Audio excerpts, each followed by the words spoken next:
Mapagpalang araw po sa inyong lahat. Welcome pong muli sa ating programang Ating Pag-aralan. Ang ating pag-aralan po ay isang online Bible study sa Tagalog na gamit ang Amazing Facts Study Guide. Dito po ay matatalakay ang mga karaniwang tanong natin sa buhay at ang sagot po ay makikita sa mga teksto sa Bible. Ako po si Lorraine at ang aking makakasama sa ating pag-aaral ay si Pastor Roel Payo Jr. Ibibigay ko po ang panahon kay Pastor para sa kanyang pagbati. Hello po, good day po sa inyong lahat mga minamahal na mga kapatid at mga kaibigan. Welcome po sa part 2 natin pong pag-aaral po ngayon about po sa sanctuary. I hope and I pray na sa mabuting kalagayan po kayo ng inyong pong mga mahal sa buhay at ng inyong pong mga family members.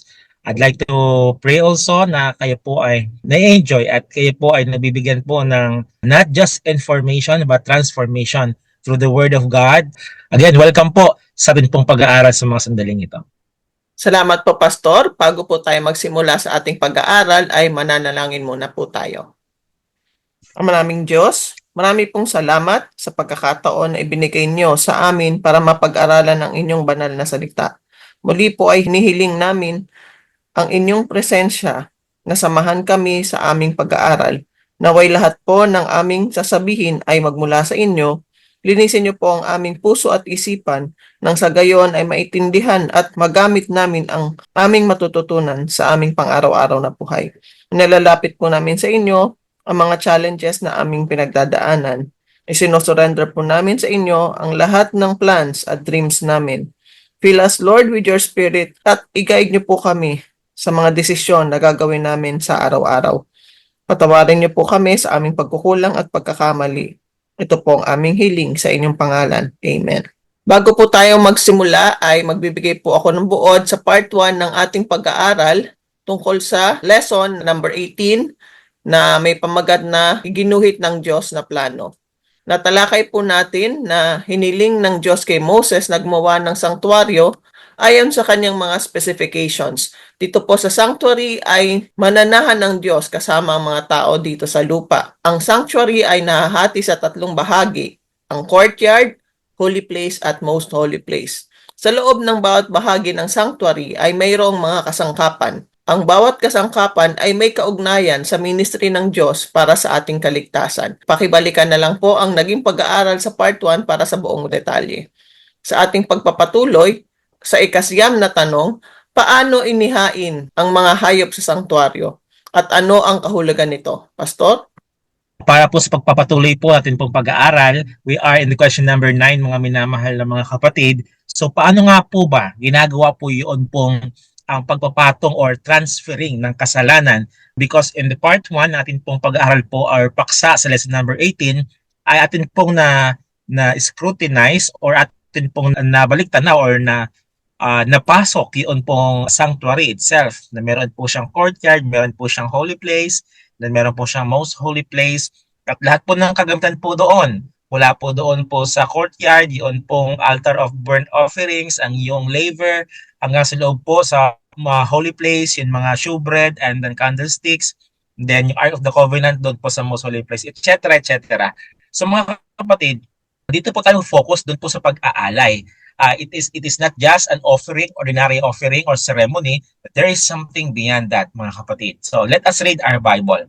The Bible told us in Leviticus chapter 1, verse 4. It says here, at ipapatong niya ang kanyang kamay sa ulo ng handog na susunugin at tatanggapin sa ikagagaling niya upang gumawa ng pakikipagsundo sa kanya. Ang verse 11 po, atin po ipagpatuloy. Let's jump in verse 11. Sabi po dito, at kaniyang papatayin sa dakong hilagaan ng dambana sa harap ng Panginoon at iwiwisik ng mga anak ni Aaron na saserdote ang dugo na yaon sa ibabaw ng dambana sa palibot. So, ano pong gagawin mga kapatid? Ang kasalanan nagpupunta po doon po sa sanctuary. When a sinner brought a sacrificial animal to the door of the courtyard, a priest handed him a knife and a basin. Iyon pong handog or animal sacrifice. Halimbawa po ako, noon pong hindi pa po namamatay si Kristo sa Kalbaryo ng cross, meron tayong kailangan gawin na handog na alay or animal sacrifice. Ang ginagawa po ng mga tao sa unang panahon, doon po sa sanctuary mga kapatid, doon sa courtyard, ay symbolically, na transfer po ng makasalanan, ng kanyang kasalanan doon po sa innocent animal. Kanya pong ilalagay yung kanyang kamay doon po sa ulo ng ialay na hayop. Pagkatapos po, mag-pray siya doon, and then symbolically, ang kanya pong kasalanan po ay mag-transfer o lilipat po doon sa hayop na yon. And then afterwards, na matransfer po ang kasalanan doon sa hayop na yon, yung kasalanan po ay matransfer sa hayop at magiging makasalanan po yung hayop. Inosente siya. Tapos iyon pong priest na nagpa-facilitate po doon po sa ceremony iyon, bibigyan po ang isang makasalanan po ng kutsilyo at tapos gigilitan ng lieg. Sabihin po, papatayin ng makasalanan yun pong karnero or alay na hayop doon po sa burnt offerings. Tapos, bibigyan din siya ng planggana para sahurin po yung dugo. Okay? So, the sinner laid his hands on the animal's head and confessed his sin symbolically and spiritually yung kasalanan po ng isang tao. Okay? At that point, the sinner was considered innocent and the animal guilty. So, tuwang-tuwa na lalabas po yung makasalanan after niya pong mag-alay at after niya pong may transfer yung kasalanan doon sa hayop. Tuwang-tuwa po siyang lalabas doon po sa sanctuaryo. Okay? So, by slaying with his own hand, the sinner was thus graphically taught that sin caused the innocent animal's death at this and that is his sin would cause the death of the innocent, mostly the Messiah. So, kumakatawan po ang pag-transfer or paglilipat ng kasalanan doon po sa hayop because that is a symbolic ceremony. Once again, mga kapatid, yung ating pong pinag-aralan pong sanctuary po ngayon from part 1 until this part 2, ito po ay example or a shadow na talagang mangyayari doon po sa panahon na si Kristo ay bayubay sa cross. Lahat ng kasalanan ay na-transfer po sa kanya. He was considered guilty na kahit siya naman po ay hindi po guilty sapagkat siya po ay inosente katulad po ng tupa na napaka-humble, napaka-innocent.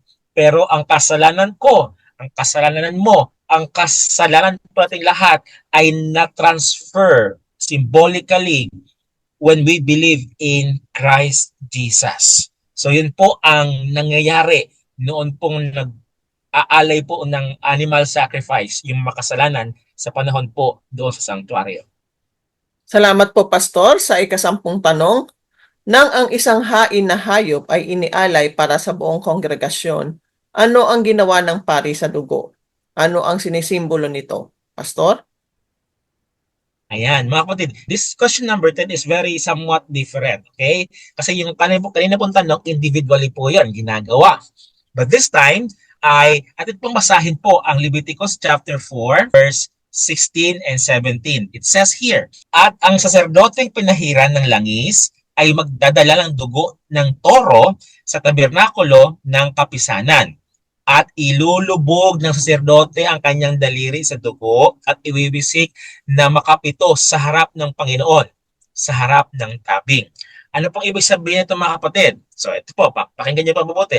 When a sacrifice was offered to the sin of the entire congregation, ito na po yung ginagawa po ng pare, individually nag-offer, kundi ito na po ang work ng priest on behalf of the whole congregation of Israel. Siya po yung may ginagawa pong seremonya na mamaya ay rin pong masala pang malalaman ano pong tawag sa seremonya ngayon. And then when the blood was taken by the priest who represented Jesus Christ, of course, sa Hebrews chapter 3 verse 1, siya po ang ating pong pinaka-high priest.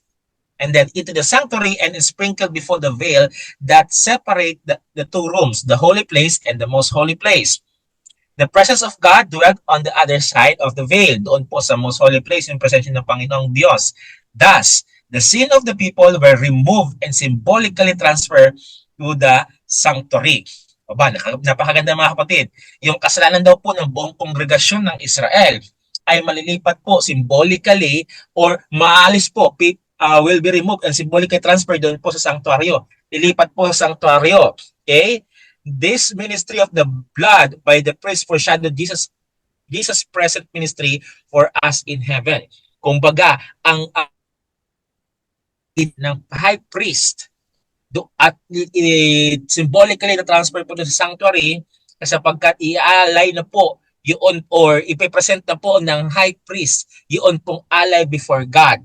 And praise the Lord. Kasi ang ating pong heavenly high priest, which is Jesus Christ, na nandun po ngayon po sa langit, mga minamahal na mga kapatid. It simply means, ang kanya pong alay na ginawa roughly 2,000 years ago, ay pinapresent po niya doon po sa Ama sa langit. And then, sa sino mang sumampalataya po doon sa offering na ginawa ni Jesus Christ doon po sa cross of Calvary, lahat po ay mako-consider not guilty. So, mga kapatid, that is how the priest. Kung may high priest po sa panahon po ni Moses, in which yun po yung mga anak ni Aaron at kahit po si Aaron po ay gumaganap po doon, in our time, there is no earthly sanctuary present in Jerusalem or in Israel. The sanctuary that is ongoing and which according to Hebrews chapter 3 verse 1 and Hebrews chapter 9 verse 11 and 12, our high priest is no other than Jesus Christ, and He is performing the what we call intercessory. Siya po ay namamagitan po sa atin doon po sa Ama. At ang kanya pong ginagamit na access in which para po malinis ang kasalanan po ng sangkatauhan at ang mga naniniwala sa kanya, walang iba kundi ang kanyang dugo na inalay doon po sa krus ng Kalbaryo. Salamat po, Pastor. Para sa ika-11 tanong, batay sa mga serbisyo sa sanktuaryo, sa anong dalawang pangunahing kapasidad naglilingkod si Jesus sa kanyang mga tao? Anong kamanghamanghang mga pakinabang ang natanggap natin mula sa kanyang maibiging ministeryo? Pastor? Yan mga kapatid, alam niyo po, napakarami pong kamangha-mangha or mga amazing. Kaya nga po ang kantang nagsasabi, Amazing Grace, kasi doon pa lang po sa sanctuary, na earthly sanctuary na pinagawa ng Panginoon kay Moses, ayun po yung nagpapatungkol na po sa Messiah na darating. Okay? Perhaps mga 1,500 years bago po or after po na ibigay ng Panginoon po yung pong example ng sanctuary. Now, let us read. According po dito po sa 1 Corinthians chapter 5 verse 7, si Pablo po ay meron po napakaganda pong pananaw patungkol po doon po sa sanctuary mga kapatid at sa kanya pong binabanggit po dito sa 1 Corinthians chapter 5 verse 7, ganito pong pagkakabanggit niya. Alisin ninyo ang lumang lebadura upang kayo'y maging bagong limpak na tulad sa kayo'y walang libadura sapagkat ang kordero ng ating Pasko ay naihain na sa makatuwid bagay si Kristo. So, ano pong ibig sabihin po ni Pablo dito mga kapatid? Simple lang. Okay? Ang sabi niya po dito, Jesus serves as our sacrifice for our sin and as our heavenly high priest. Binabanggit niya rin po mga kapatid, most of the tawag po dito, Bible scholars believe na ang aklat po ng Hebreo ay walang iba po nagsulat kundi si Pablo. Although debatable pa po ito mga kapatid, pero many believe that Paul wrote this book in Hebrews. Sabi niya po sa Hebrews chapter 4 verse 14 to 16, ito pang sabi niya, yaman ngang tayo'y mayroong isang lubhang dakilang saserdote na pumasok sa kalangitan, si Jesus na anak ng Diyos, ay ingatan nating matibay ang ating pagkakilala sapagkat tayo'y walang isang dakilang saserdote na hindi maaaring mahabag sa ating kahinaan, kundi isa na tinukso sa lahat ng paraan gaya rin naman natin, gayon may walang kasalanan. Magsilapit nga tayong may pagkakatiwala sa luklukan ng biyaya upang tayo'y magsipatamo ng awa at mga sumpong ng biyaya upang tumulong sa atin sa panahon na pangangailangan. What does it mean mga kapatid? Kanina sabi po ni Pablo sa 1 Corinthians chapter 5 verse 7, He is our lamb. He is our sacrifice. Our sin was transferred to Him. Okay? Nung siya po namatay sa Kalbaryo ng cross, He was the lamb, the sacrifice, the ultimate sacrifice. But now, this lamb, who is Jesus Christ, high priest. And I say, praise the Lord, kasi po wala po talagang chance na ang isang tao ay mawala supposedly sa Panginoong Diyos. Bakit? Ang inalay or ang sacrifice ay siya rin pong priest po natin sa kasalukuyan. So, ibig sabihin, siya nang inalay, siya pang namamagitan po ngayon po sa Diyos Ama, mga minamahal na mga kapatid, mga kaibigan. So, He does not offer Himself, but siya po yung ating pong attorney, kumbaga. Siya po yung nag-intercede po sa atin on behalf sa rin pong So, kasabi po dito, meron po siyang mga continual powerful ministry as our heavenly high priest, accomplished in two incredible miracle for us. Number one, listen to this, mga kapatid, meron po siyang dalawang bagay na ginawa para po sa atin pong on behalf or sa atin pong kapakinabangan. Number one, a complete life change called the new birth with all the sins of the past forgiven. When we believe in Christ, that He is our sacrifice, and when we believe in Christ as our high priest, ang atin pong buhay ay mababago completely. Magiging born again Christian po tayo. Ibig sabihin, yung dati mong gawi ay mawawala na yon. Ang kasalanan mo dati ay papatawarin na po, mga kapatid, because you believe that Christ is a sacrifice and also our heavenly high priest. Pangalawa, when we believe in this incredible miracle na ginawa ng Panginoon sa atin, power to live right in the present and future. Ikaw at ako daw po, mga kapatid, ay magkakaroon daw po ng pamumuhay na tama, sakto or sakdal, hindi lang po ngayon, kundi sa future, according po sa Titus chapter 2, verse 14 and Philippians 2, verse 13. So, listen to this. These two miracle na power na ang Panginoon para sa atin, sa kanya pong ginawa doon sa Kalbaryo ng Cross at kasalukuyang ginagawa ngayon po doon sa Heavenly Sanctuary, these two powerful miracle, mga kapatid, which means a right relationship exists between the person and God. There is no possible way for a person to become righteous by works. Listen to this. Hindi po tayo malilinis or magiging sakdal sa ating pong mga gawa. No way po. Ang ating pong contribution sa salvation is zero. Wala po tayo pong pagmamalaki sa Panginoong Diyos or kanino man. Ang ating pong kaligtasan, according po kay Luke sa Acts chapter 4 verse 12, there is no salvation is found in no one else but by the name of our Lord and Savior Jesus Christ. Mga kapatid, ikaw at ako ay kinonsider pong righteous by faith in Christ. So, ano pong point, mga kapatid? Simple lang. Believe that Christ is our ultimate sacrifice, our sins are transferred to Him, and when we believe that He is our ultimate sacrifice, believe also that He is our high priest na sa kasalukuyan po ay nagmiministeryo doon po sa Heavenly Sanctuary. Salamat po, Pastor. Anong 6 na pangako ang ibinigay ng Biblia tungkol sa katuwirang iniaalok sa atin sa pamamagitan ni Jesus? Pastor? Mga kapatid, meron pong 6 na pangako na pinagkaloob po ng Panginoon po sa atin.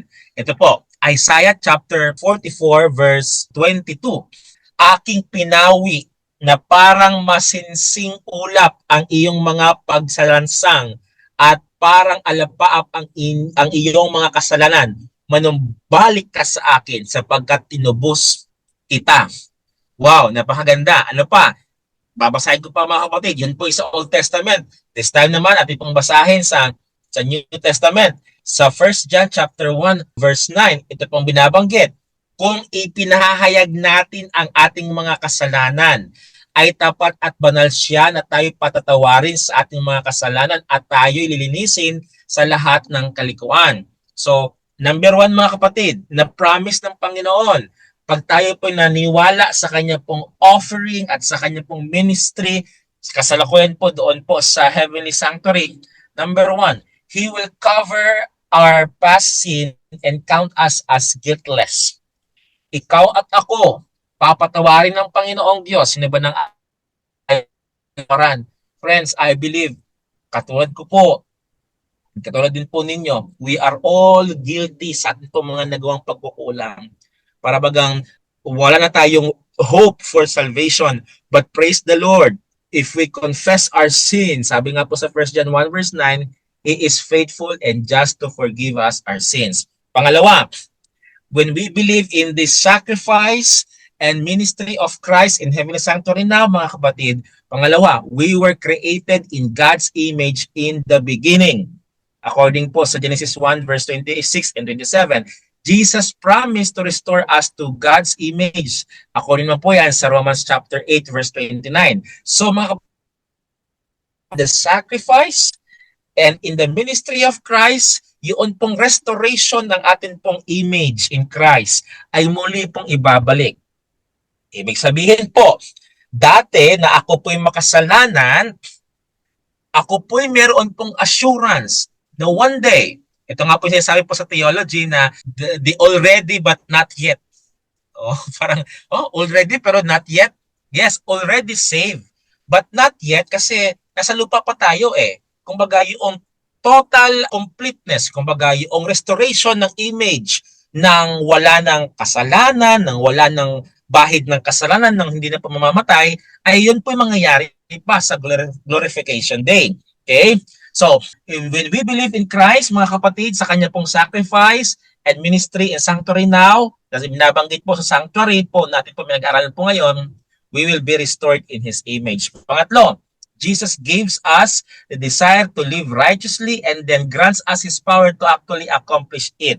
According po yan sa ating pong binasa at ating pong basahin mga kapatid sa Philippians chapter 2 verse 13. Dito po binabanggit mga kapatid. Philippians chapter 2 verse 13, ang binabanggit po ni Apostle Pablo po dito, sabi po dito, sapagkat Diyos ang gumawa sa inyo maging sa pagnanasa at sa paggawa ayon sa kanyang mabuting kalooban. Friends, ladies and gentlemen, brothers and sisters in Christ, si Kristo ang magbibigay sa atin po ng desire na tayo po ay mamuhay ng ng karapat dapat at ng sakdal. Ibig sabihin, pag ikaw ay nakay Kristo na, hindi mo na iisipin pang gumawa ng kasalanan.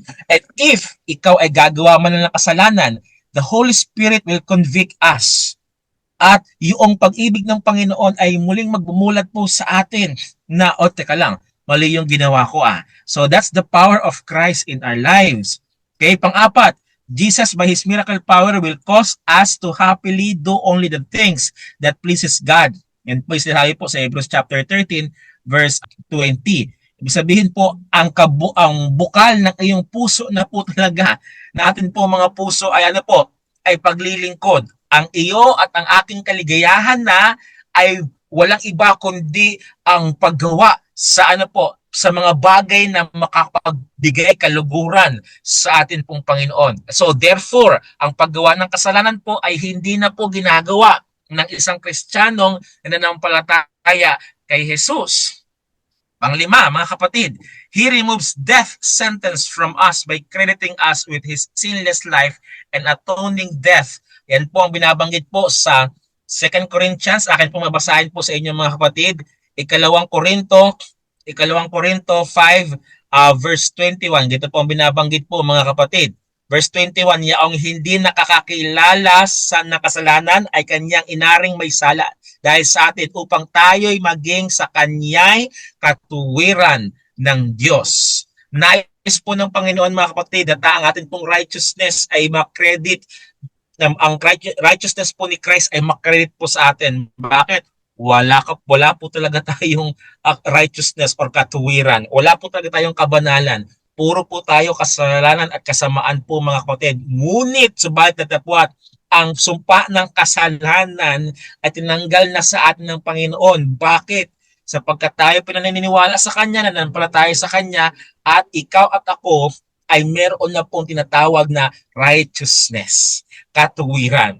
Nang sa gayon, ang Diyos, pag tumingin po sa atin, ang kanya pong nakikita ay walang iba kundi yung righteousness ni Christ. Kaya ikaw at ako mga kapatid, naligtas by grace, hindi po by works, mga minamahal na mga kapatid. And number 6, Jesus assumed responsibility for keeping us faithful until He returns to take us to heaven. Natin na He took the responsibility na ikaw at ako ay manatili na faithful, tapat po sa Kanya hanggang sa Kanyang ikalawang pagparito. Ang tanong nga lang po mga kapatid ay, Jesus is ready to fulfill all these glorious promises in our lives. Ready ka na po ba? Or ikaw po ba, ako po ba, ay nagtatalaga na ng buhay natin sa ating pong Panginoong Jesus? Salamat po, Pastor, sa ikalabing tatlong tanong. Ang isang tao ba ay may anumang papel na dapat gampanan sa pagiging matuwid sa pamamagitan ng pananampalataya? Pastor? Mga kapatid, this question is somewhat not tricky, pero again, let me repeat, our salvation is found in no one else. Ang atin pong works ay wala pong ambag sa kaligtasan. The moment we believe in Christ, His sacrifice on the cross, the moment we believe His ministry in heavenly sanctuary right now, friends, if you do that, automatically ikaw po'y maliligtas na. No other equation of salvation, only by the blood of Jesus Christ. Just believe in that. However, ito pong however na ito ay wala pong kinalaman sa salvation. Sa mga naniniwala kay Kristo, ito po yung tinatawag na bunga. Okay? Sabi po sa Matthew chapter 7, verse 21, akin po mabasahin sa inyo mga kapatid. 7 verse 21. Hindi ang bawat nagsasabi sa akin, Panginoon, Panginoon, ay papasok sa kaharian ng langit, kundi ang gumaganap ng kalooban ng aking Ama na nasa langit. Friends, kahit ikaw ay ligtas na by the blood of Christ, ikaw at ako ay meron pa rin pong responsibility to do the will of the Father. Okay? Meron pong kalooban ang Ama na nais niya pong gampanan po natin. Kasi hindi po lahat na nagsasabing Panginoon, Panginoon. Ibig sabihin po yung mga taong relihiyoso, mga taong laging gumaganap sa loob ng kapilya o ng sinagoga o ng iglesia, it is not a credit o it is not an assurance na ikaw ay Bible teachers or ikaw ay pastor or ikaw ay pare, ikaw ay ligtas na. No, no, no, no, no. Hindi po yun po passport para maligtas. Ang pagtupad sa kalooban ng Ama ay yun pa rin po ang pinaka-role ng mga naligtas. Yes, Jesus said, we must do the Father's will. In the Old Testament days, a person who truly believed and converted kept bringing lambs to sacrifice, indicating his sorrow for sin and his wholehearted desire to let the Lord lead in his life. Today, though we cannot work the miracles needed to become righteous, we must daily recommit our lives to Jesus Christ. Mga kapatid, binabanggit po sa atin ng Panginoong Diyos na every day tayo po'y sumuko sa Panginoon every day. Ibig sabihin, the moment na tayo po'y nagkakasala, manghingi tayo ng kapatawaran sa Panginoon, mangumpisal tayo sa Panginoon, hindi po sa mga earthly na pari po, hindi po doon sa mga pari sa loob ng ating iglesia. We must direct our confession to Christ sapagkat siya po ang mga kapatid, siya po ang nagpapatawad po sa atin pong kasalanan. A Christian must follow Jesus' example and the powerful blood of Jesus can accomplish this for us. Friends, let me repeat again. Ang kasalanan, kahit gaano pa yan kalala, gaano pa yan kasama, yan po ay lilinisin ng Panginoong Diyos through His blood. So hindi po tayo pwede mag-pray, hindi po tayo pwede magsabi, pastor, ako'y nakapangalunya, papatawarin ako ng Panginoon. Friends, sabi po ng Bible, if we confess our sins, He is faithful and just to forgive. Hindi po sinasabi doon mga kapatid, if we confess our sins except adultery, He will forgive us our sins. Hindi po, wala pong exemption po doon. All our sins. Okay, hindi po binabanggit ng Biblia sa 1 John 1 verse 9 na if we confess our sins except murder, He will forgive us our sin. Wala pong exemption of it. Lahat po ng mga kasalanan, gaano man kaitim po yan mga kapatid. Kaya nga po binabanggit po na Isaiah chapter 1 verse 18. Kasalanan, sabi ng Panginoon, come, let us reason together. Walang walang kasalanan sobrang sama sa Kanya. Wala rin po kasalanan sobrang liit lang sa Kanya. Lahat po yan ay kasalanan. But the bottom line there, do we confess it wholeheartedly sa ating pong Panginoon? Kasi siya po ay open arms at handa pong magpatawad po sa atin. Salamat po, Pastor. Sa ika-14 na tanong, ano ang Day of Atonement? Pastor? Ayan po mga kapatid. Pag pinag-uusapan po ang topic or ang subject na sanctuary, papasok po talaga yung tinatawag po sa Hebrew na Yom Kippur or sa English po niya ay Day of Atonement. Ang atonement po kapatid ay siya po ay 1 month. Na ibig sabihin po ay pinag-isa. Okay? Ito po yung seremonya na pinag-isa. Okay? Bakit po? Paano po yan? Mga kapatid, ito po yung Day of Atonement. Ibig sabihin po niya, once a year, on the Day of Atonement, a solemn day of judgment took place in Israel. Of course, ito po yung literal po na nangyayari po sa Israel. Once a year po, nagkakaroon po ng ganon. Babasahin ko po sa inyo mga kapatid. Sa Leviticus chapter 23 verse 27, ganito po ang binabanggit. Gayon may sa ikasampung araw nitong ikapitong buwan ay araw ng pagtubos. Magiging sa inyo ay banal na pagpupulong at papagdalamhatiin ninyo ang inyong mga kaluluwa at maghahandog kayo ng handog sa Panginoon na pinaraanan sa apoy. So, mga kapatid, ang Day of Atonement, all were to confess every sins. Lahat po ng mga tao sa wilderness, sa Israel po, they were to confess sin. Okay? Those who refuse were that very day cut off forever to the camp of Israel. Yung mga hindi po mag-confess ng sins, papaalisin po sila doon sa kampo po ng Israel. Okay? So, sila po ay lahat mag-confess ng sin during Day of Atonement. Okay? Now, ang next na gagawin mga kapatid or ginagawa during Day of Atonement, meron po silang pipiliing dalawa pong kambing. Okay? Ito pong dalawang kambing na ito, ang isa po doon sa Leviticus chapter 16 verse 8, yung isa pong goat doon, tinatawag po ay scapegoat. Yun pong scapegoat po na yun ay nagre-represent po kay Satan. Lahat po ng kasalanan ay symbolically po ay itatransfer po doon po sa goat na iyon at papalayasin siya sa kampo po ng Israel.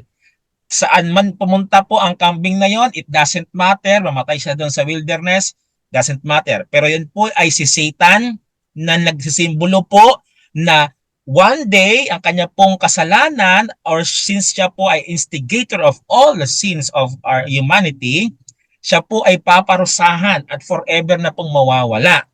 Okay po? So, yung pangalawang kambing mga kapatid, kasi yun yung una, kay scapegoat. Yung pangalawang kambing naman po, ang gagawin po doon sa Leviticus 16 verse 9, siya po'y papatayin at siya po'y i-offered for the sin of the people. Papatayin po yung isang kambing at i-offer po siya sapagkat ang mga tao ay nagkasala. But on this day, the blood was taken into the most holy place and is sprinkled upon and before the mercy seat.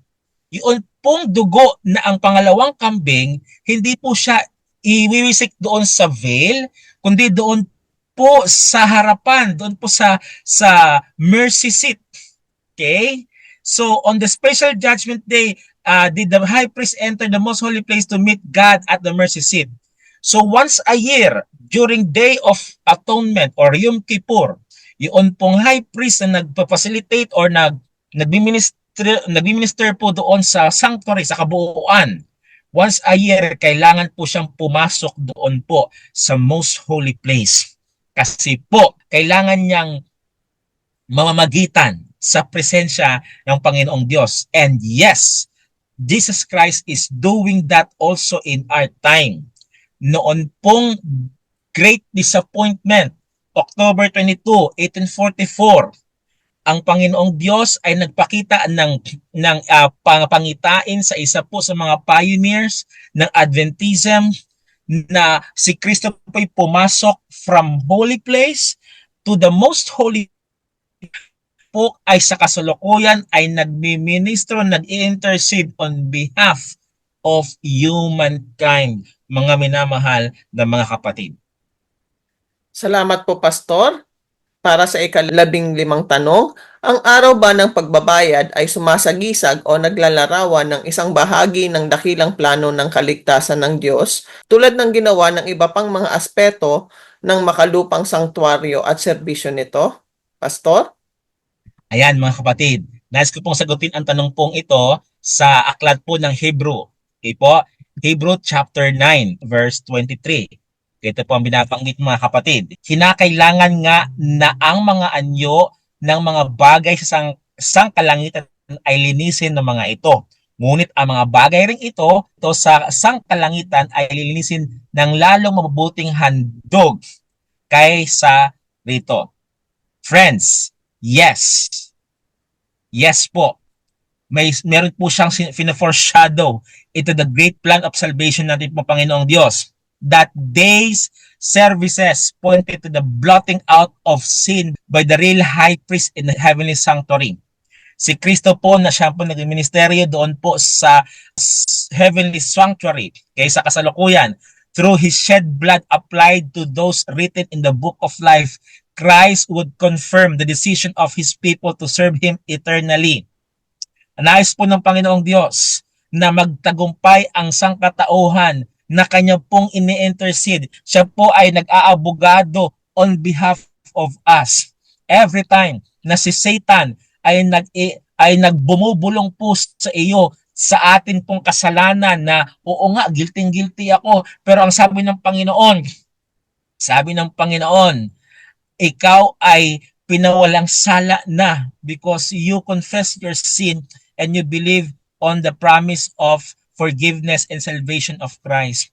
Friends, ang Panginoong Diyos, ang kanya pong sacrifice sa cross ay hindi po ito basta-basta. Ito po ay meron pong ibig sabihin sa atin pong kaligtasan. This special judgment day like that of Israel, Yom Kippur, foreshadowed the final atonement to be made for the planet Earth. Ang Panginoon po mga kapatid ay kasalukuyan po nagmisteryo sa heavenly sanctuary para po pawalang sala ang mga tao. Okay po, from the yearly symbol of the ancient day of atonement, all humanity is assured that our faithful high priest, Jesus Christ, still mediates, siya po nag-mediates or nag-intercede para po on behalf of humanity in heaven for His people and stand ready to blot out the sins of all who exercise in faith in His shed blood on the cross. Friends, nais po ng Panginoong Diyos na atin pong pahalagahan ito pong kanyang ministeryo doon po sa heavenly sanctuary at lalong higit po nais ng Panginoong Diyos na atin pong pahalagahan yung kanya pong sacrifice na ginawa sa Kalbaryo ng cross sapagkat wala na po talagang way para maligtas po ang sangkatauhan kundi sa ministeryo po ni Christ sa kanya pong sacrifice doon sa Kalbaryo ng cross. Otherwise mga kapatid, hindi po tayo maliligtas o hindi po tayo makakatamasa ng buhay na kapatid, ito po ating binabanggit na tinatawag na Yom Kippur, Day of Judgment, and etc. etc. By the way, ito po ay meron pong kasunod po na topic sa Judgment Day natin pong pag-uusapan sa mga susunod pong paksa. Date of Judgment in the next study guide natin pong pag-aaralan po at mapapag-aralan po natin doon po yung mga crucial Bible prophecy na ang Panginoong Diyos ay nagsiset po siya in heavenly judgment to begin. Kasi po, listen to this. Not all the time si Christ ay nasa heavenly sanctuary. Yes, He is now in heavenly sanctuary mediating on our behalf. Ibig sabihin po, nangangabugado po siya at kanya pong pinapawalang sala lahat ng mga lumalapit po sa kanya, nagbibigay na kanila po mga buhay kay Kristo at nananampalataya sa kanyang sakripisyo sa Kalbaryo ng cross. Yes, ang ginagawa po ng ating pong Panginoon, He is now our high priest. Okay?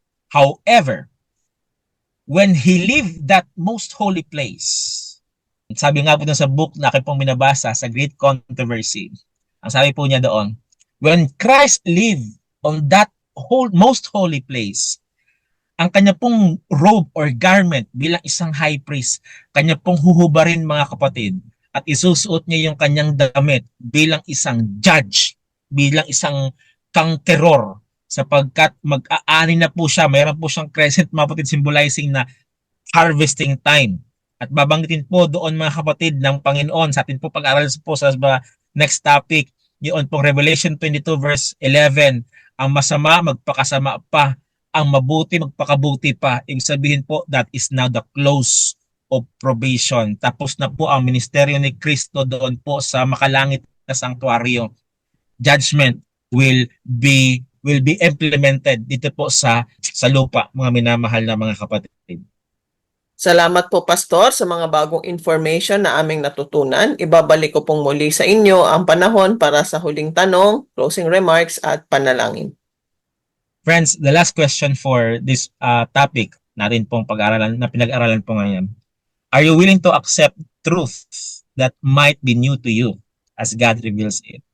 Perhaps the topic about sanctuary is new to you. Okay?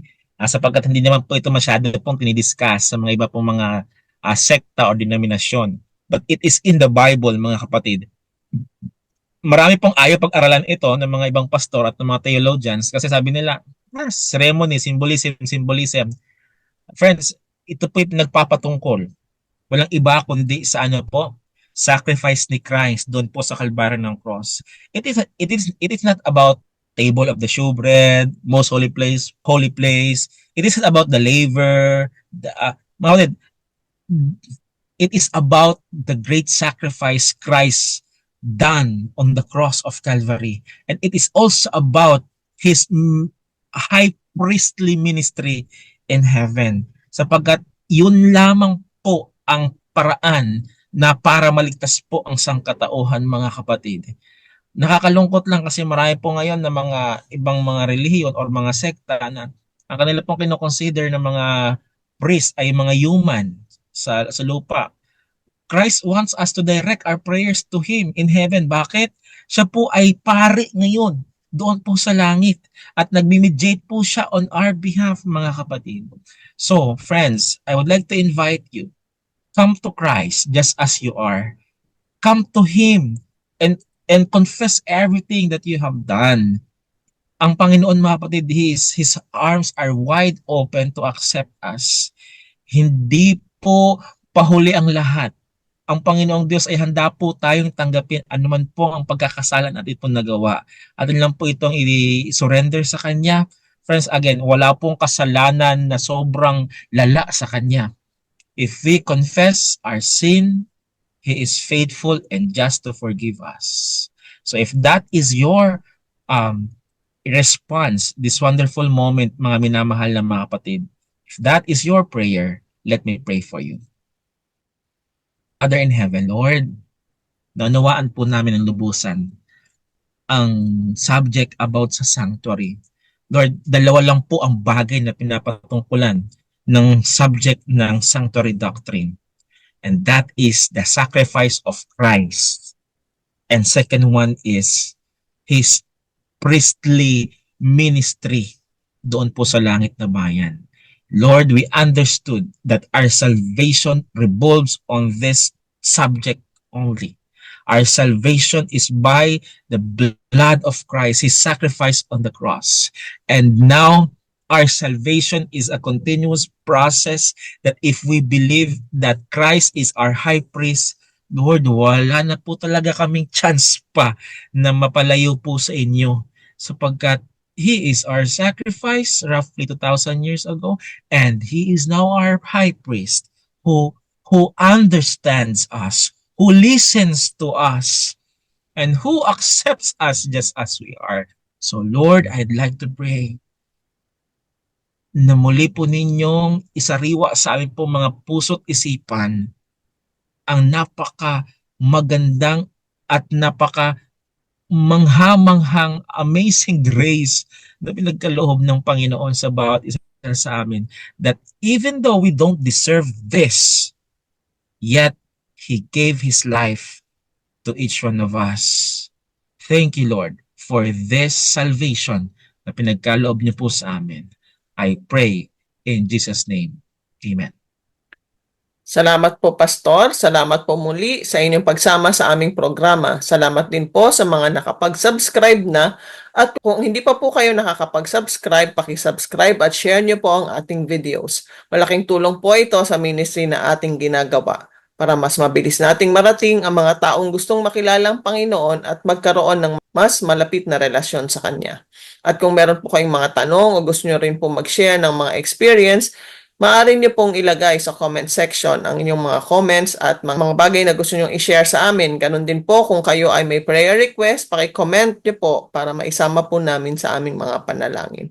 Hanggang sa susunod na bahagi po ng ating pag-aaral, ito pong muli si Lorraine reminding you that God loves you. Bye-bye!